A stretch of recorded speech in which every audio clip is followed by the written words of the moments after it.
So welcome to this Cycling Live. I'm delighted today to be joined by former professional cyclist Tyler Hamilton. I don't think Tyler needs any introduction. He's an Olympic gold medalist, 8-time Tour de France finisher.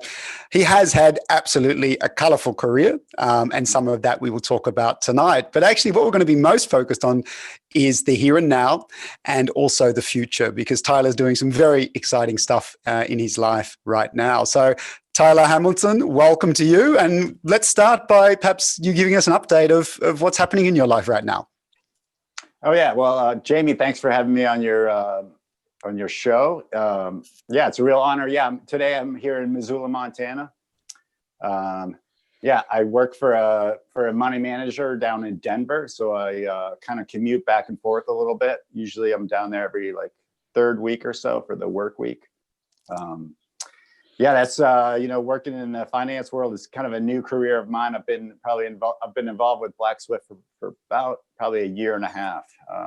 The CIO, the Chief Investment Officer, is Greg Casals, is a big cycling fan, and he reached out to me about a year and a half ago, and look, I'm kind of in a new world. I studied economics back in when I went to the University of Colorado back in the early '90s, but I spent a lot of time really away from this world, and it's been a lot of fun. Steep learning curve, but it's been great. I took my Series 65 exam back in February, and that went well, and here I go, and we're trying to help out lots of people, and certainly my focus has been helping out the sport of professional cycling. There's certainly a need there. Yeah. So let's talk about more about your career in a second. I mean, the thing that struck me, Tyler, of course, is that I followed you throughout your career, but I never realized that you and I were almost twins, right? Because we're something like 12 days apart in age. I'm older. I think you're just a couple of centimeters taller than me. We're about the same weight, so we had lots in common. Of course, the other thing is we'd like to hear from you about is your personal life. So you're working with Black Swift Group. We're going to talk more about that later. What's happening for you personally? Yeah, I got a great girlfriend in my life. We live together. She's got 2 children, 6 and 8 years old. They've been a lot of fun. And I was saying to you before we started this interview, I think children make you a better person. You really got to practice what you preach, and it's been beautiful seeing kind of life through their eyes, and they keep you on your toes, that's for sure. And enjoying just getting outdoors with them. They're big skiers. And are they boys or girls? You got 2 boys. 2 boys. Yeah. Wow. Okay. Yeah. And have you kind of hinted towards a bike yet, or are they doing other kind of stuff?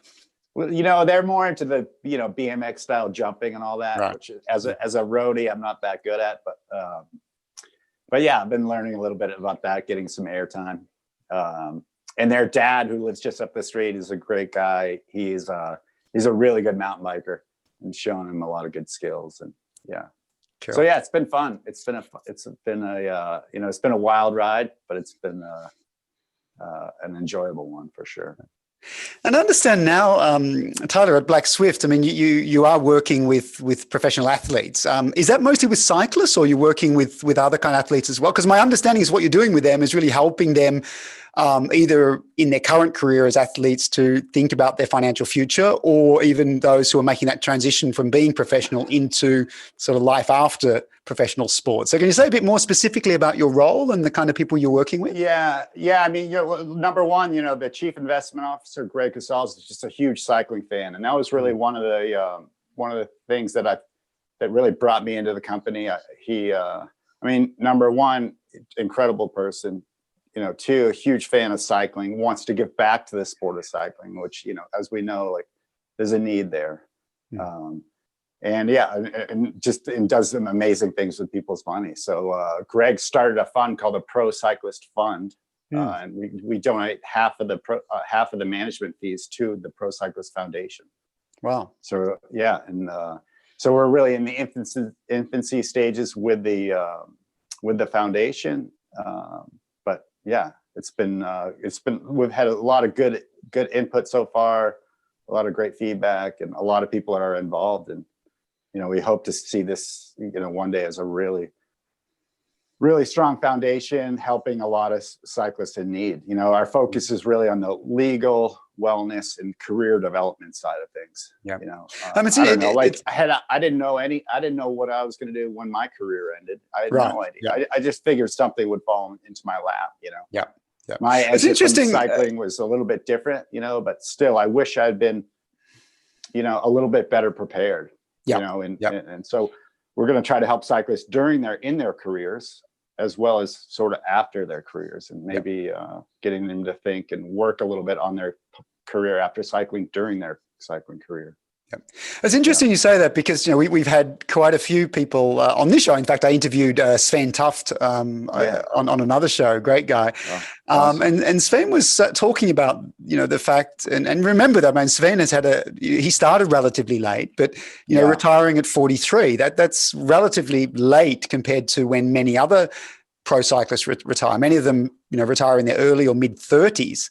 Sure. And one of the things that Sven was talking about was this sort of tendency for pros to really focus on the here and now, you know, when they're competing, when they're racing, that in many ways they don't like to invest energy in thinking about that transition or life after cycling. Why do you think that is the case? I'd agree with him. I definitely agree with him. I didn't want to think about life after pro cycling. You know, it made me uncomfortable. And sometimes you shy away from the things that make you uncomfortable, for sure. And I think I just made the assumption that, you know, something will fall into my lap, you know, probably that has to do with cycling. You know, but I didn't really, you know, I didn't focus on it at all. And, you know, shame on me. I should have for sure. Because, I mean, it certainly was a struggle for a while. You know, I mean, I started a coaching company straight away, and I still have that today. That's been a lot of fun. But yeah, in terms of doing other things, I was a realtor for a year here in Missoula, Montana. Got my real estate license, you know, but that wasn't really quite for me. And, you know, I did a bunch of public speaking, kind of talking about the good, the bad, and the ugly. But it was, I mean, this Greg Casals, the chief investment officer at Black Swift, he approached me, and I feel really lucky and fortunate to have to be in this new role. And I mean, it's interesting for me, Tyler. It is interesting because I guess, you know, when I reflect upon many of the pro cyclists I've met, and actually other pro athletes as well, it seems that, you know, during the career as a pro athlete, you're focusing so much on your skills, you know, developing your physical performance, your tactical nous, you know, even, you know, focusing on nutrition. Some people invest massively in, you know, the real kind of aerodynamic expertise stuff. They want to get all these gains. And it's interesting what you said, that, you know, when you retired, you kind of went into coaching. And I think we see that with a lot of former cyclists, pro cyclists. You know, they go into coaching, or they open a bike shop, or they start doing bike fitting, or whatever it might be, because that's their skills. Yeah. However, my question would be, and what I tend to see with a lot of pro cyclists, they very quickly realize they might have the skills, but it's not what gives them a sense of, you know, purpose, or it's not really what aligns to even their deeper talents that they have as a person, right? So how did you, in a way, start to work out, you know, because clearly you had all these skills related to your 2 decades as a cyclist, but how did you start working out what your talents were as a person, as opposed to the skills as a cyclist? Yeah, that's a good. I mean, time. Like, but you're right. I mean, I kind of felt like straight away, just like stayed in the industry, started my own little coaching company, and, you know, I was, I guess, too scared, too nervous to kind of venture outside of the cycling world. But over time, I realized, I don't know, I have a lot. I have a you know, a lot of knowledge in and out of the cycling world, and, you know, I'm almost 50 years old, and you know, I know, mate. So am I. Yeah, totally. Yeah. Right. I'm 12 days older than you. Exactly. I remember. Don't remind me. That's all right. Yeah. Mm-hmm. But yeah, I mean, it took time. It took time for me to realize, you know, some of the other, I guess, assets that I had, some of the other strengths that I had. I mean, I love working with people. I love helping people. You know, that's favorite thing to do is help people. With the coaching, I love helping people.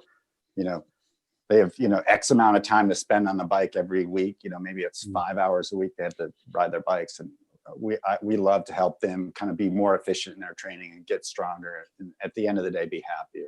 Yeah. But it's interesting what you're saying. I mean, this is also something which I guess people start to discover. And I guess certainly by the time we're 50, we certainly hope we've kind of worked out what it is that we have a talent for. But it's interesting you say that I guess your passion is essentially seeing other people thrive, right? Yeah. Because that's also interesting as a pro athlete, because I mean, of course, cycling is a team sport, but I guess so much of cycling is about you, right? I mean, your own performance. Yeah. Yeah. I mean, if you're being a real top pro, you got to be really selfish. It sounds bad, but you got to really focus on yourself and all those little details to become stronger. When you're when you're standing, sit down. When you're sitting, try to lie down. Always resting, recovery, and training hard, staying focused. Yeah. No. So Tyler, another question for me, I guess, because we're talking in a way about the career transition, which is around thinking about not just your skills, but your talents. And also one of the things that I heard you talking about in your TED talk actually were values as well, right? Because again, it's interesting when you talk about pro cycling, because one of the discussions I've had, I mean, for example, a guy who's a good friend of mine is Michael Rogers, 3-time world time trial champion. But, at his very heart, Michael is an extremely generous person.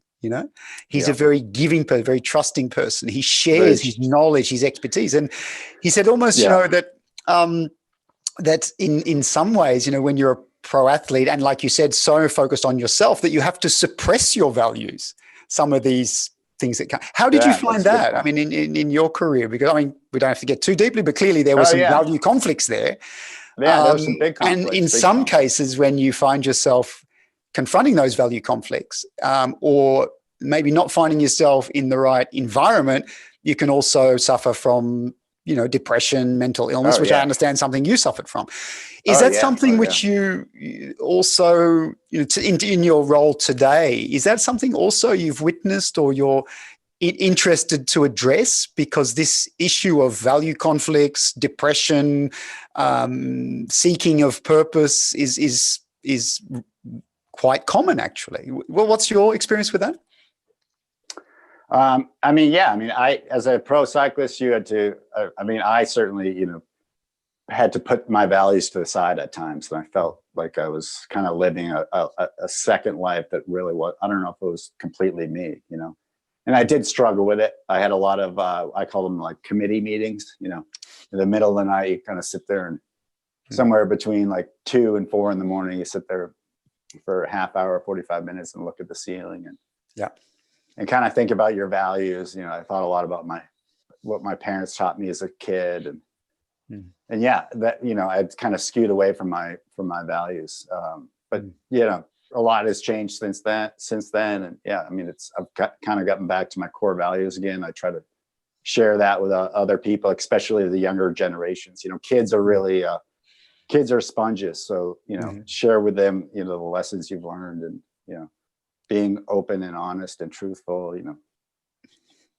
that's going to take you a long ways in life if you focus on that. But it's been a there's been a lot of tough days in my past, but I mean, in a way, I feel very fortunate today that it's I've learned all these great lessons and can share them with others. I've made a lot of mistakes, but fortunately, a lot of people have forgiven me for that, and and trying to be just a good person, moving forward. Yeah. And then Tyler, for you, I mean, if you think, in the role you have now at Black Swift, I mean, what makes a great day for you? If you rock into the office or you have a day with clients, I mean, what for you would be just an awesome day where you leave thinking, wow, this is what it's about? Yeah, I love helping people. I love talking to people on the telephone or on, on Zoom. Getting feedback from existing clients that they're happy with the way, Greg and the investment team are doing, and happy that they're, involved with Black Swift. Fortunately, I get a lot of that, and that's great. That makes me feel good for sure. but yeah, working to bring in new clients, bring in new assets, and you know, it's hard. I mean, I'm learning. I mean, I'm still new in this business, and I'm learning a lot, certainly. But it's been fun. You know, I've had a lot of great role models helping me out along the way, and I feel very, very fortunate. Very fortunate. But yeah, I mean, I got a lot of work to do. You know, Yeah. but I'm excited about it. You know, this is a new industry for me, and so it's and it's fun. I love learning. Yeah. Yeah. And when you think about, obviously, you know, you're working with pro athletes, pro cyclists. One of the topics that, in fact, I spoke about with Svein Taft. I've spoken about with Mick Rogers, Alan Davis, another former pro. You know, about the way in which, in many ways, the world of professional cycling is not especially good at supporting athletes for this transition, or even the simple, you could say, simple aspect of managing their money. You know, some of these young people are early 20s, mid 20s, and suddenly finding themselves with, you know, hundreds of thousands, if not millions in a contract, and yet not necessarily getting the guidance they should be getting. What do you think perhaps the sport could be doing differently or better than they've done in the past? And here we're talking really about the teams. We're not, you know. Yeah, I mean, you could, well, I don't know if, you know, I think the teams could do a better job. And I think that really the governing body of the sport could probably do a better job, you know. You know, the UCI just had maybe helping the athletes with some sort of schooling on how to maybe manage your money the right way. You know, it doesn't last forever, you know. Yeah. I mean, if you're at the top of, you know, if you're at the top of the game in professional cyclists and you're, you know, in that elite 5 or 3%, you know, you're doing pretty well financially. But yeah, that doesn't last forever. And like there will be a day when you're really, you know, when you're out of cycling and maybe you're starting from ground zero again, you know. Yeah. And you have to work your way up the ladder. So, you know, be prepared for that. I wish I had kind of taken a few steps back and really thought about, you know, the bigger picture. But yeah, you kind of think it's going to last forever, and it certainly doesn't. It certainly doesn't. So yeah, I think they could do a better job at really, you know, financial education, and then also maybe, you know, encouraging riders to, like, you know, maybe do a little schooling in the off season, maybe even doing a little bit of like online schooling during the season. Right. You know, thinking about, you know, what they could do after their career's over. Because but that's an interesting one. But that's an interesting one, Tyler, because, you know, I've had this conversation with some current and recently retired pro athletes, and, you know, they're always saying to me, "Oh, yes, but, you know, I have to be so focused on my training. I have to be so focused on the program." But then you look at these guys and you see them on the team bus, and what are they doing? They're like playing their PlayStation, or they're, you know, on their mobile phones watching YouTube videos and stuff. So, you know, it seems to me actually that I just wonder that, again, maybe it's, I don't know what it is with the sport, but if we actually think about many pro cyclists, they have an awful lot of free time and downtime. So it's interesting what you're saying is, well, you know, how about using some of that downtime, some of that free time for developing or improving yourself? Either developing a new skill or working on an existing skill that you have outside of the sport, and kind of working on that, getting a little bit better. I mean, I still type like this, like a chicken. Like, so I'm working, you know, I got plenty of things to learn. So, but, you know, No, but it's interesting. We have another interview, actually. We had a couple of interesting interviews with athletes who are doing it very differently. One of those is Maeve Plouffe, who's one of the top Australian female cyclists right now. And she's incredible, right? Because, I mean, she's racing the program, you know, world championship level, Olympics. She's studying at university at the same time, getting a master's degree, you know. So it's interesting how we do see people who are out there who seem to be switched on in terms of juggling these competing priorities. Good for her. We could learn from her. We could learn from her for sure. Maybe, well, that's great. We'll recommend people to watch that video. I'll put a link to it at the end of this one. But she's what's really, her name really again? Maeve Plouffe, I think, and I probably pronounced her surname wrong. But she was interviewed by Alan Davis, and it was terrific terrific interview for everyone to have a look Great. at. The other thing, of course, is that, for many pros, and I think we're going to see that next year, or we're already seeing it this year, that for many of them, the end comes much more suddenly than they expect, right? Because suddenly the contract is not renewed. And I guess nobody understands that better than you do, because, in a way, with what happened to you in 2009, that must have been a massive shock. I mean, can you remember what that felt like? I mean, of course, not just the shock of the controversy surrounding what happened, but just to be thrown into the unknown like that. What went through you in terms of the experience? Yeah. But first and foremost, most athletes finish their careers not on their terms, right? I mean, it's like maybe they want one more year or one final last 2-year contract or something, and most of the time it doesn't end as exactly the way they see it. For me personally, I mean, when my career ended abruptly, I was scared. I didn't know what I was going to do. I mean, I flailed around for a while. I mean, I did start this coaching business straight away, and that's been great. I love it.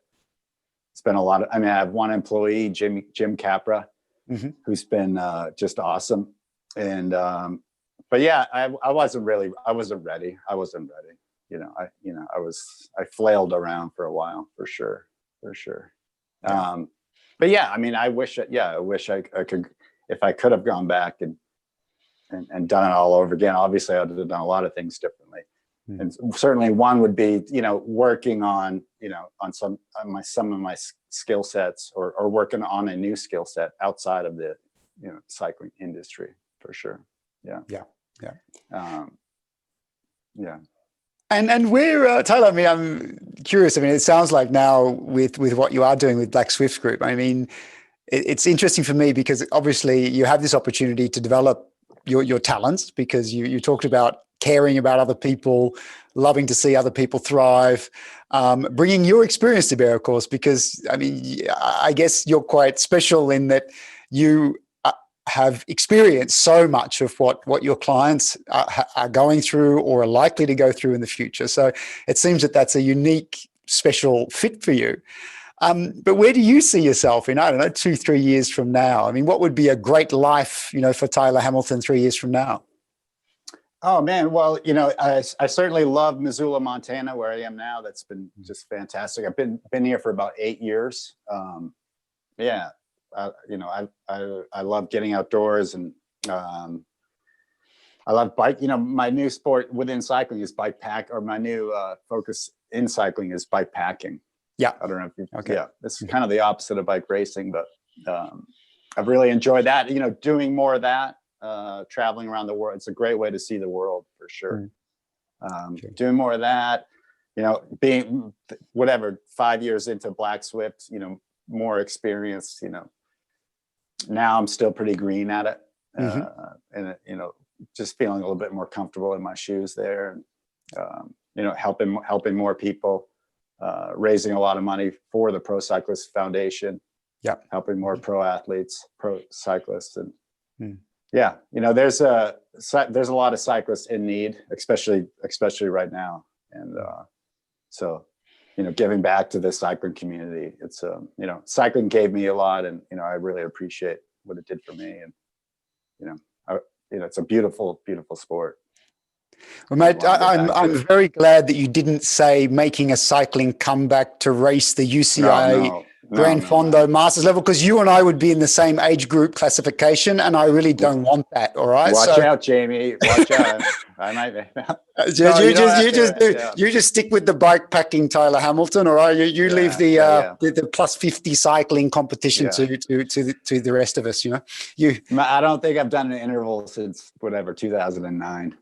Oh, that's all right. Well, I see you ride the indoor trainer a lot. I think the last time I rode the indoor trainer was 2009. All right, good. Then I'll sleep easy. I'll sleep easy. That's good to hear. Good. Okay. I mean, and Tyler, I mean, it'd be very interesting just to finish up. I mean, if you were sitting opposite, a, I don't know, 26, 27-year-old, a young professional cyclist, Yeah. Performing at a high level at the world tour. What would be your advice, to that young man or woman about preparing themselves? What would be the 3 or 4 pieces of advice you would give them to be ready for that transition, which might be 3 years down the line, might be 10 years down the line, but what would you be saying to them? I mean, I'd say number one, just start thinking about it, right? Even when you're 27, 28 years old, even 26 years old, like, your career you could only be 2 years away. You could be 4, 6 years away from from the end of your career. So start thinking about it. That's the first thing. And, eventually start working on that, on like I said before, on either an existing skill set that you have, that a passion of yours, or maybe start developing a new skill set. And so start that process because it ends very quickly. Learn from my mistakes, certainly. I wasn't ready for that. And I know there are a lot of others that weren't really ready for that. And most of the time it's not going to be your team or the UCI telling you, like, learn something else, get ready for your career after cycling. But so it's going to have to come from within, so it's something I'd recommend. And hopefully people will be better off because of that. Yeah. Terrific. Okay, Tyler Hamilton, I'd like to thank you so much for your time, for your openness, your honesty, and most importantly, I think some very, very practical advice for people to follow. We certainly at TCL, we wish you every success with your career at Black Swift. I mean, you're turning 50. So, the new chapter is beginning for us, Tyler. The new chapter is beginning. So I'm sure that next decade of your life will be special and exciting. And it's really terrific to see you. Thank you, Jamie. Thank you, Jamie. But hey, real quick, back to like all these pro cyclists, that are, in the middle of their careers, like, and maybe they don't know what they're going to do after their careers. Like, don't forget, like, all pro cyclists, we know, for number one, they're hard workers, right? So if you're a hard worker, you can, they have an amazing ability to stay focused. So like, those are huge assets. So like, if you can channel that in the right direction, you have a bright future ahead for sure. But so Jamie, good luck. I think you have a race tonight, don't you? Well, actually, yes. I mean, Tyler, I'm racing up the Mortirolo tonight in Lombardia. I'm doing a Pedal Italy event. I don't know if so Pedal Italy work together with Ruvi. And it's an amazing platform, actually, because, many of these virtual cycling worlds are like cartoons, right? Yeah, right. You're racing around in sort of a weird cartoon world. Pedal Italy, they're working together with a company called Ruvia. And what Ruvi does is actually they produce real immersive video footage. Oh, wow. So, rather than racing up some simulated mountain, you really are on the roads of the Mortirolo tonight. And of course, the peloton is there, the competing riders are there. Now they're avatars, but actually very realistic.